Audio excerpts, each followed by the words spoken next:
Welcome to The Collective Voice, a podcast that amplifies issues affecting technical hiring. The Collective Voice is brought to you by eTeki, a technical interviews as a service platform which helps hiring teams focus resources on the most qualified people for IT roles. This episode kicks off a series on diversity and inclusion. My name is Amanda Cole. I'm the Vice President of eTeki, and in this podcast, I talk with Recruiting Daily President William Tincup on the topic of regionalism and recruiting. I'm so grateful you've tuned in to listen.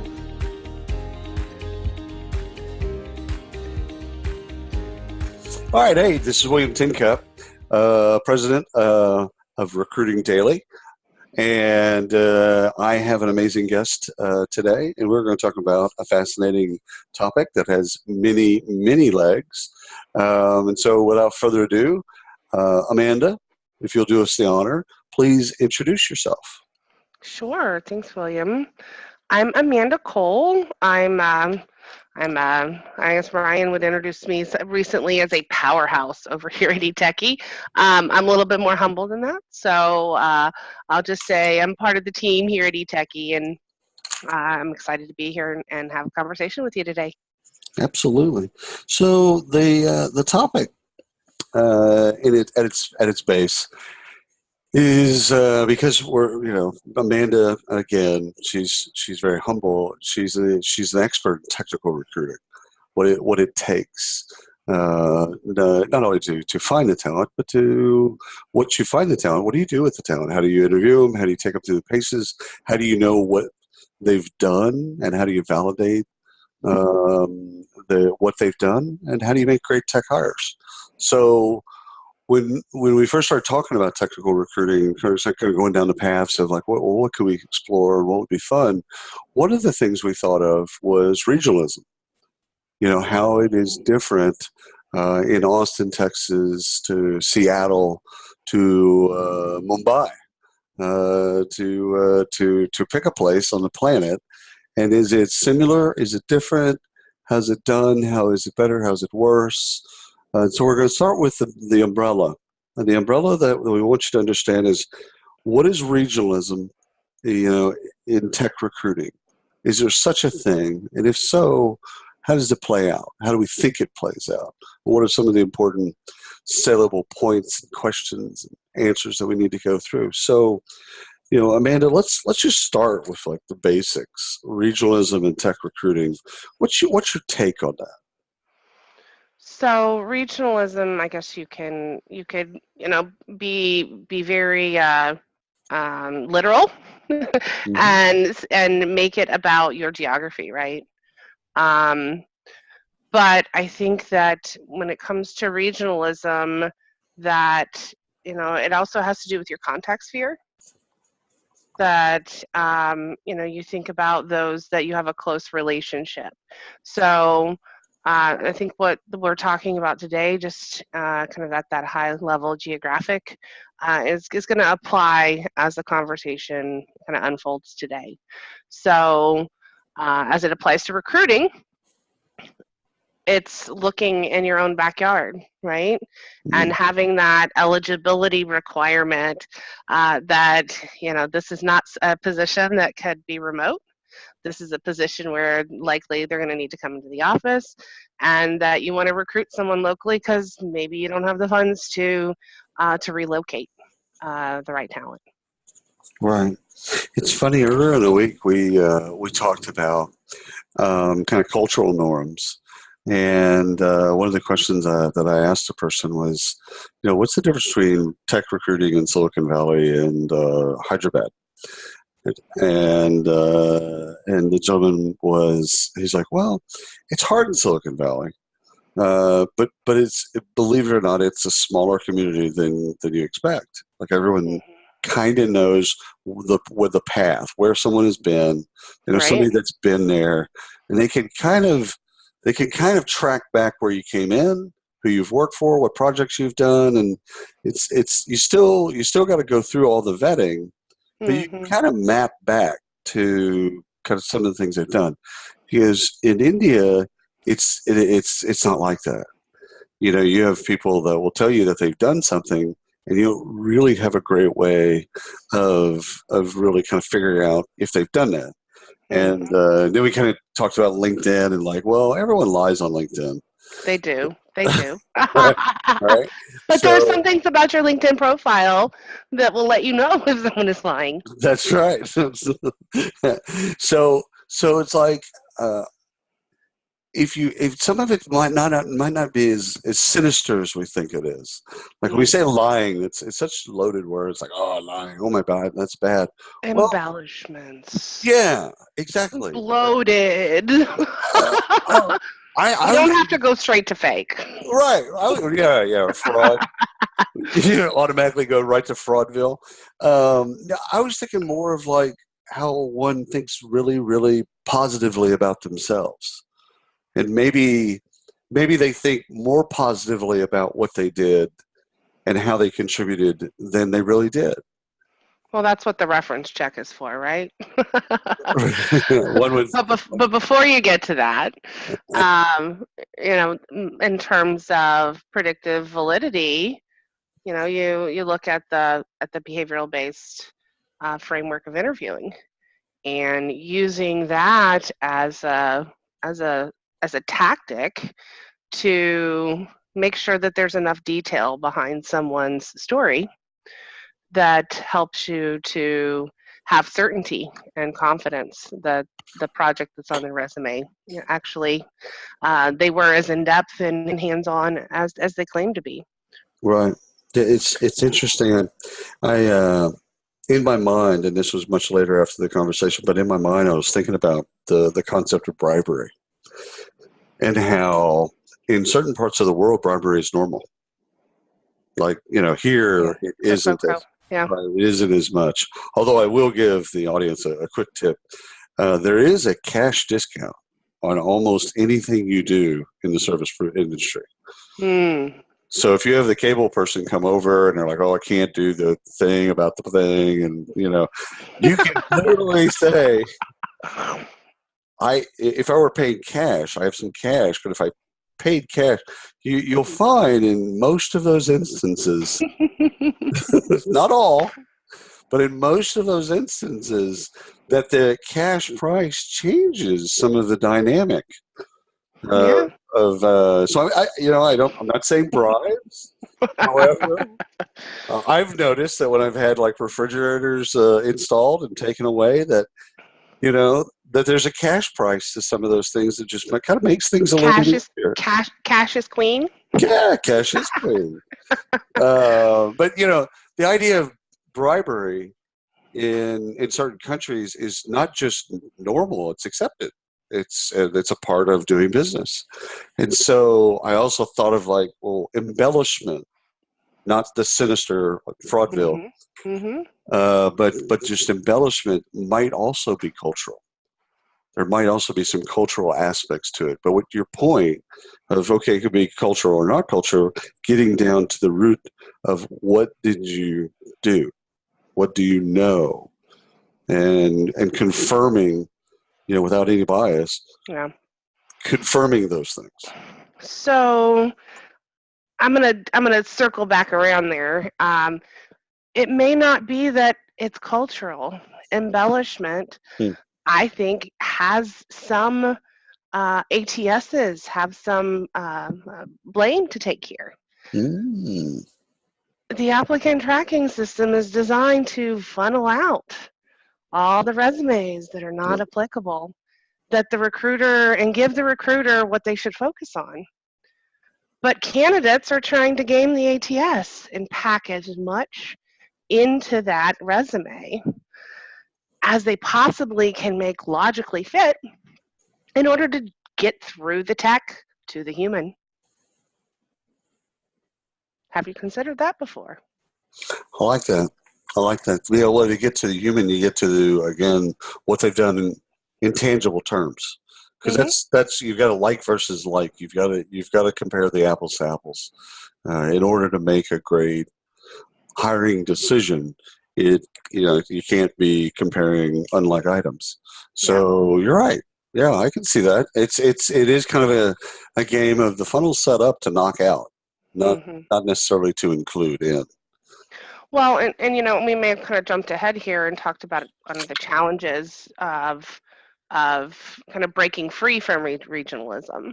Hmm. But definitely when you are talking about how do we look at our eligibility requirements and go beyond looking within our geographic region, how do we do that, and how do we screen in a manner that is going to provide us a better hiring outcome, Right. Do you? while also breaking free of the laziness, if Hmm. I could use the word, of depending on knowing where someone claims to have worked previously and assuming that their hands-on work will suit the work that needs to be done at the company that you're hiring them for.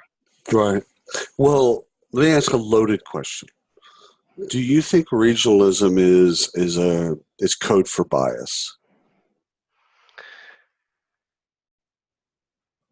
It depends on what your goals are as a company.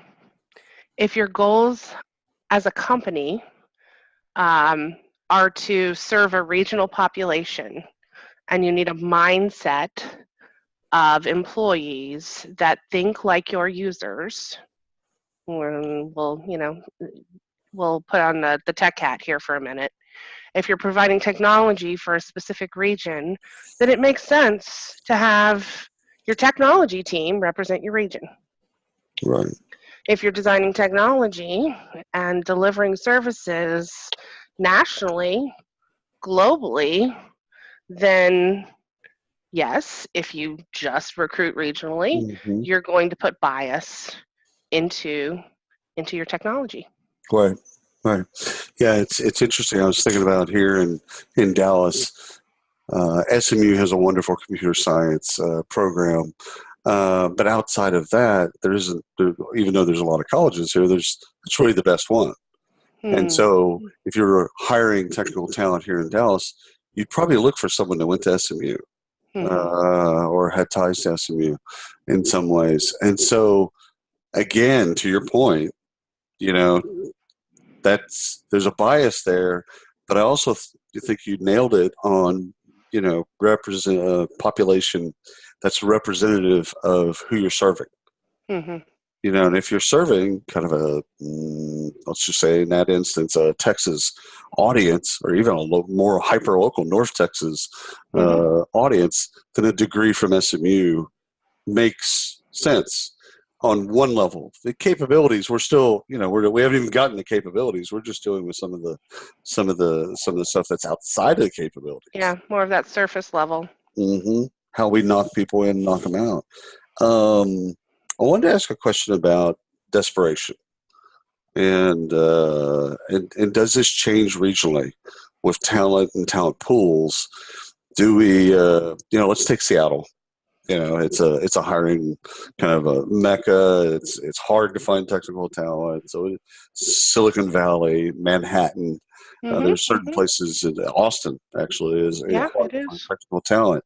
Um, do you think that desperation and regionalism? Do you think that leads to kind of lesser expectations Desperation for what? To fill a role? to fill a Desperation. role? Yeah, to fill a role. And I'll tell you where the idea comes from. Okay. And it might help with context. So, like salespeople, every day you don't have that salesperson, you lose the ability to have those sales, right? Yeah. And so there's a cost to every day that position's open. There's an actual opportunity cost there. Yeah. With people that code, there's also an opportunity cost for Yep. every Technical debt is what technical I like technical to right. call it. Yeah. Yeah. There's and so yeah, every day you lost 7,000 lines of code for every Yeah. day that person wasn't in the job. And I'm dealing with like areas where it's Hmm. hyper hard to find talent. Yeah.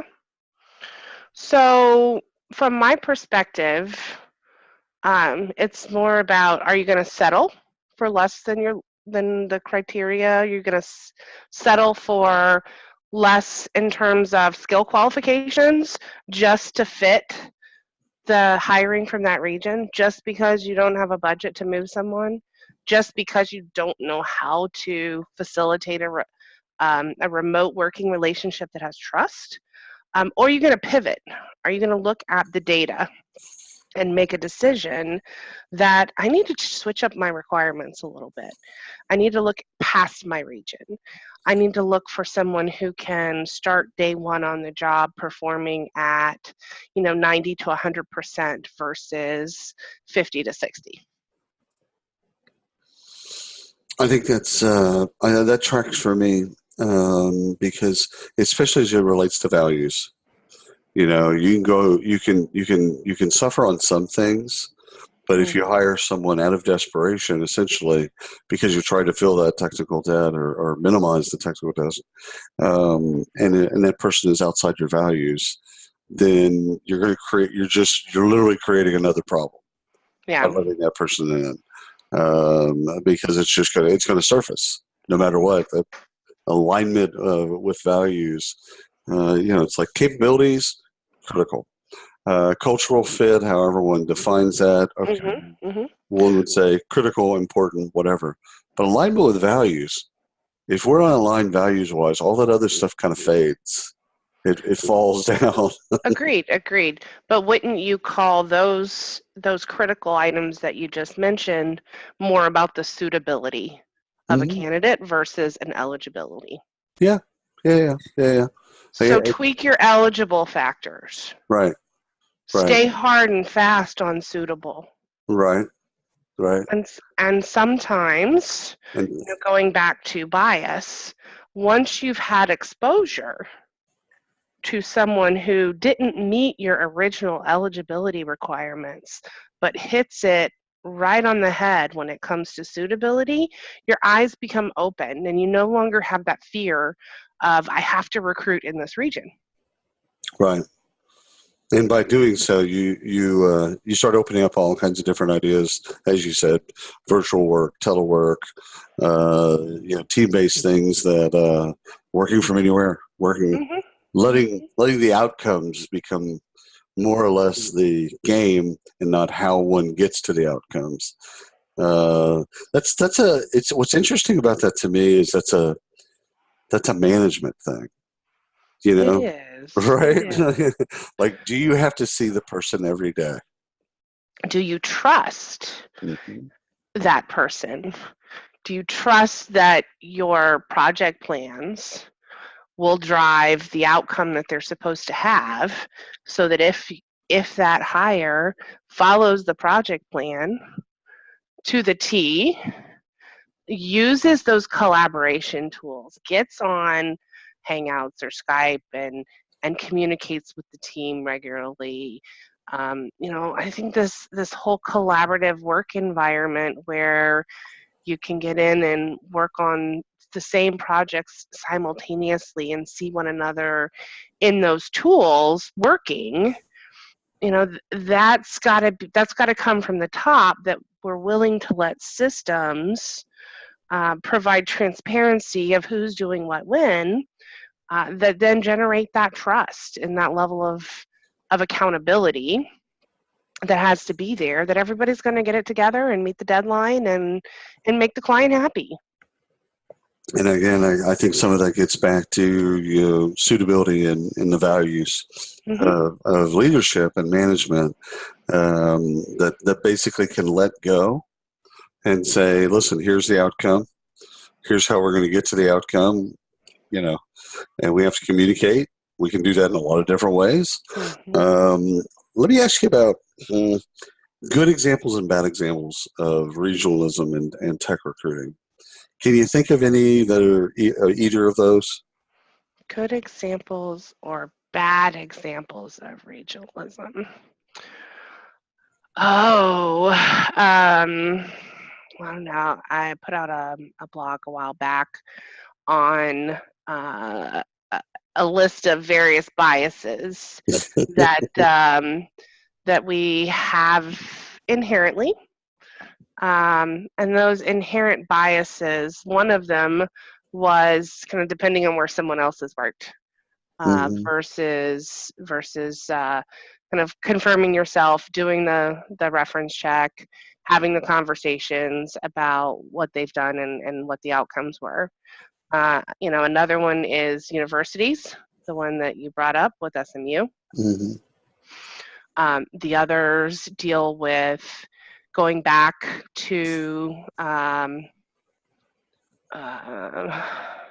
it can go back to race. It can go back to gender, right? So the experiences that you've had with someone who's from another culture that were negative in the past, you've stereotyped that every work or personal instance with someone from that culture or someone from that race is going to be the same.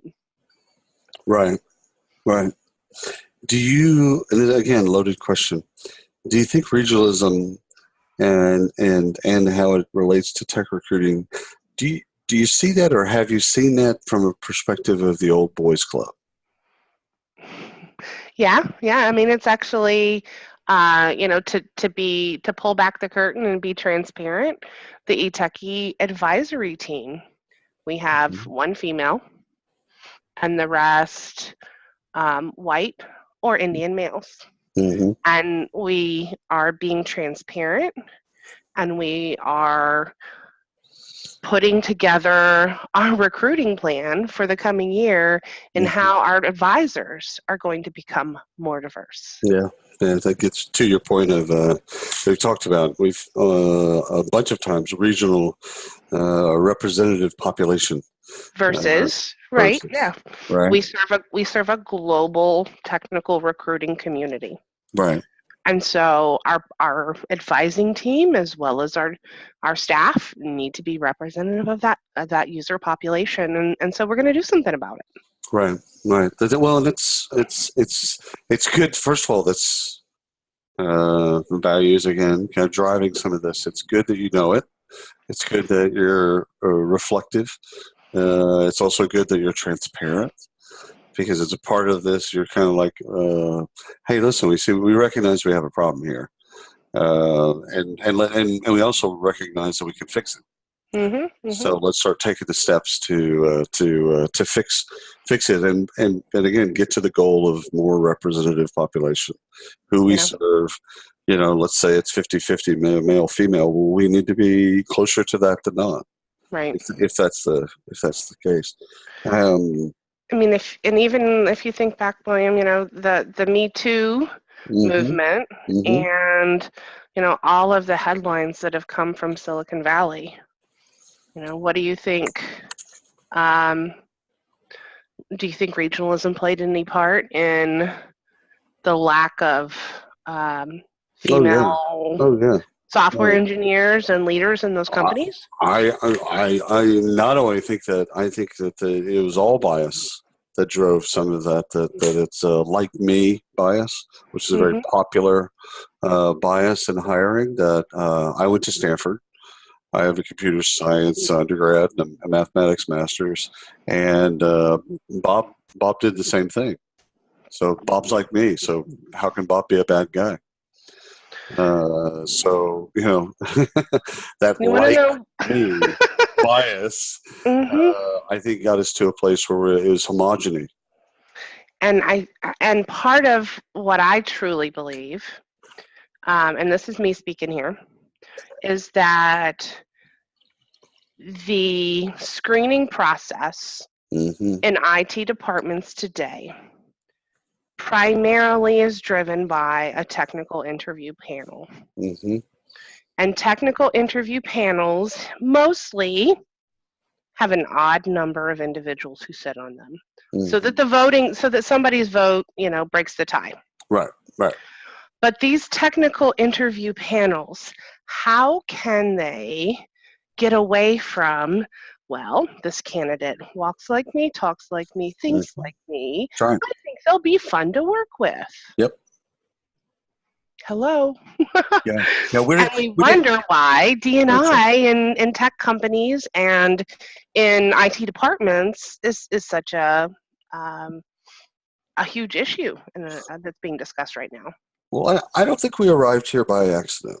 I don't think, you know what I mean? Like, It didn't shock me when we heard stories about Hollywood and people in power abusing power, said power for some type of gain, sexual gain, etc., or people in Wall Street, a ton of money, and again, same thing, mostly men, and using power and authority to subjugate, if you will, and garner some type of, in a power relationship, garner some type of sexual outcome. The technical issues in Silicon Valley, not the funding issues, because the funding issues, I think it's the same thing. Yeah. I actually think that the VCs and the private equity and all the people with money in Silicon Valley, I think there's no different than Wall Street and Hollywood. They basically get to a point where there's so much money that they could feel like they could do anything. It's a godlike complex, and and bad things then happen. Got it. Mm-hmm. Technical hiring, I think there is no shock to me because there was very few women at the beginning, mostly men, like a lot of industries, and you can track it back to World War II if you want to. And you can kind of come forward, and males just prefer to hire males, and which is wrong on every level. There's no way to make that right. It's just wrong, and I think that it's still going on in droves. And if I may, it wasn't even that those were the individuals that were employed in Tech First. Even the women who were employed in Tech First, men got credit for what they've done. That's right.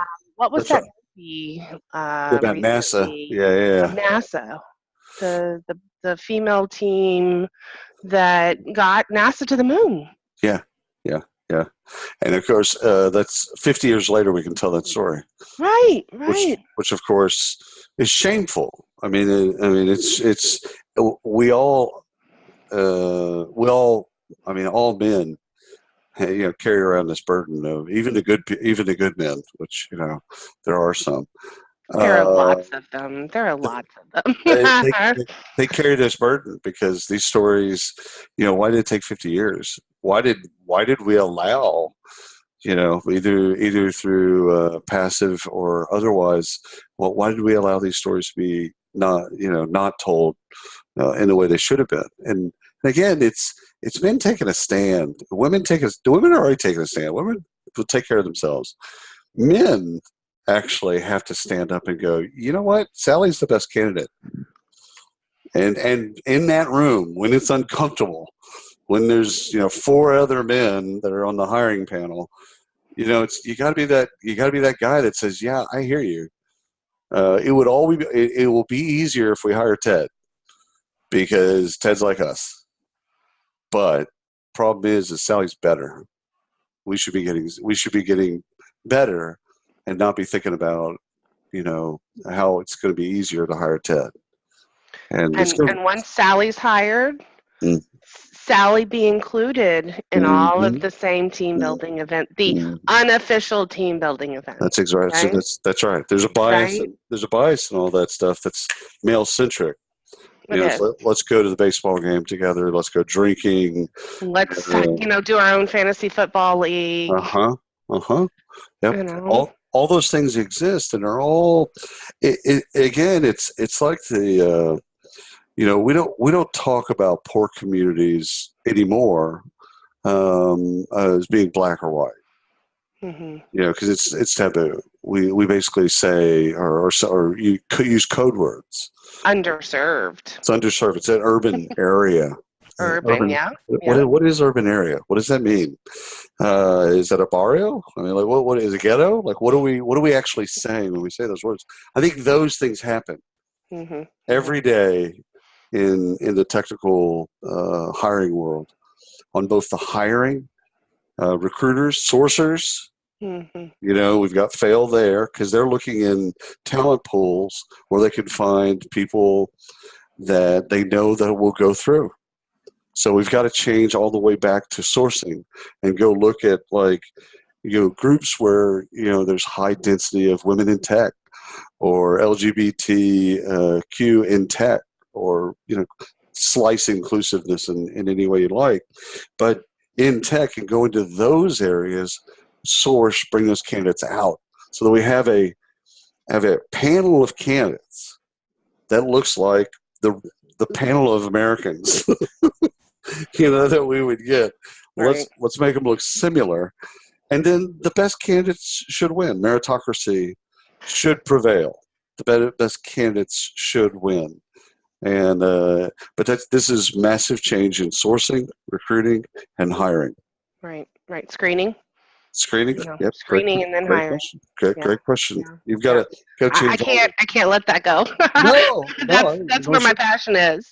Nor should you. Again, there's bias inherent in that system. Right. And we all have to recognize it on one level for it to change. Right. So.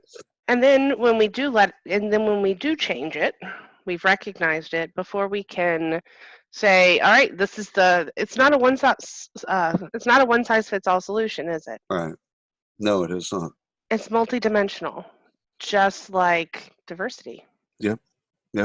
I know it's cliche, but on a podcast, the best visual representation, and I'm a visual processor, so I got to say it. If you've never heard diversity is like an iceberg, that is the visual that you need to have when we talk about multidimensional issue and solutions. That there's so much more beneath what you see that you need to at times step away from and really say, how can we be more inclusive? How can we be more flexible on eligibility so that we get better candidates so that we aren't desperate? That's right. I really like the way that you separated in regionalism. You separated suitability and eligibility. And suitability is something it's carved in stone, and eligibility is something written in pencil. I have a dream for a downloadable in the future. Can't stop thinking like a marketer. Love it. to help our listeners and our customers do this within their own recruiting. So exciting, more to come.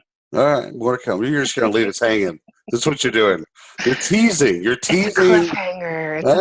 No, that's fair. That's come back and hear us again. So let's kind of sum up regionalism for folks that are listening.